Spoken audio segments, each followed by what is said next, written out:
The Lord be with you. And with your spirit. A reading from the Holy Gospel according to John. Glory to you, O Lord. Many of the disciples of Jesus who were listening said, "This saying is hard. Who can accept it?" Since Jesus knew that his disciples were murmuring about this, he said to them, "Does this shock you? What if you were to see the Son of Man ascending to where he was before? It is the Spirit that gives life, while the flesh is of no avail. The words I have spoken to you are spirit and life, but there are some of you who do not believe." Jesus knew from the beginning the ones who would not believe and the one who would betray him.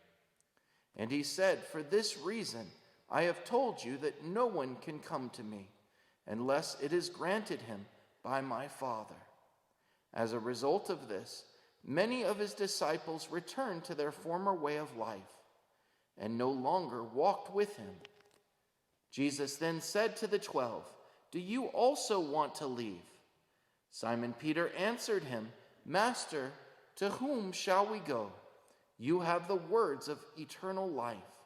We have come to believe and are convinced that you are the Holy One of God."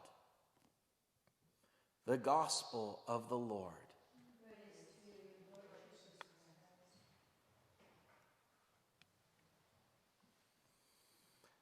So, several days ago, I mentioned one of the great lessons that come out of today, and it's simply the certainty that Jesus said, "You must eat my body and drink my blood." And even though people left, he never changed that. He wanted us to be sure that this is him, body, blood, soul, and divinity that we receive in Mass. Today, I want to go over a different lesson from today's readings. They say that when you ask something of God, there are three possible answers he can give you: yes, no, and not yet. And it's that last one, that not yet, that often gets us, where he's basically saying, yes, but in my time, not in your time. You have to wait. And it's in this waiting and in this not yet that we find our faith. It's in this not yet that we find that we encourage our hope that it is coming. It's in this that we get closer to God. In our gospel and in our readings today, we see a little bit of that not yet. In fact, it's almost like a murder mystery. So often you watch these murder mysteries or these mysteries on TV, and there's stuff that just doesn't seem right, that's bothering you. And you know, I need a few more clues. I need to see a little bit more of the picture.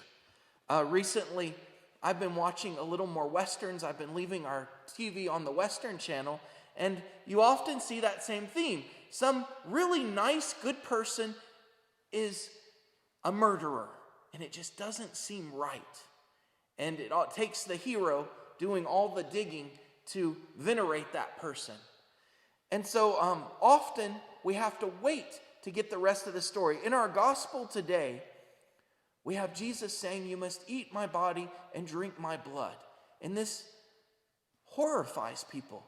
You mean one day we're going to have to commit cannibalism?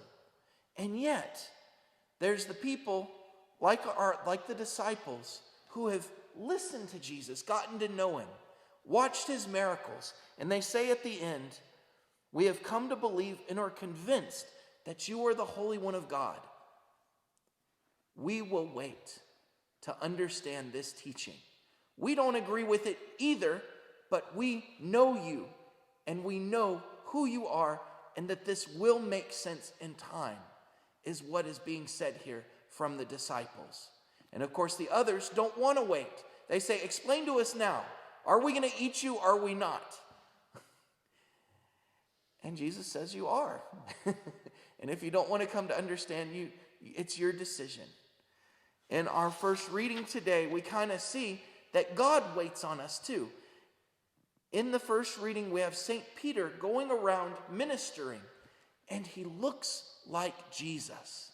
You could even say Jesus is with him doing these miracles. The miracles are the same as Jesus's were.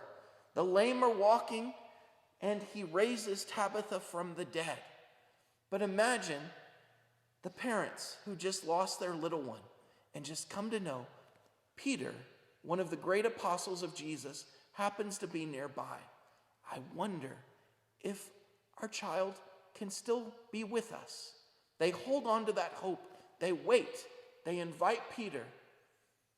And Peter comes in his own time, in God's time, and raises and returns Tabitha to them.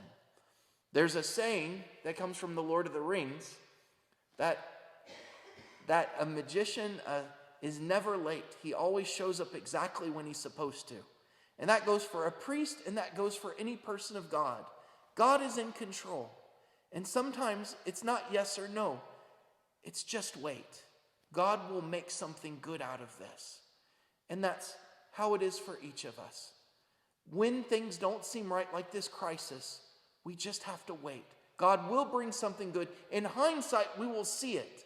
We just cannot see it right now.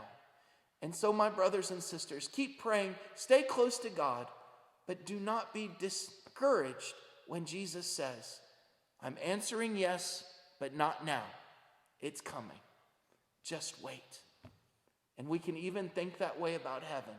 We don't know what heaven's going to be like, but just wait. It's going to be beyond any of our expectations. We just need to get there. God love you.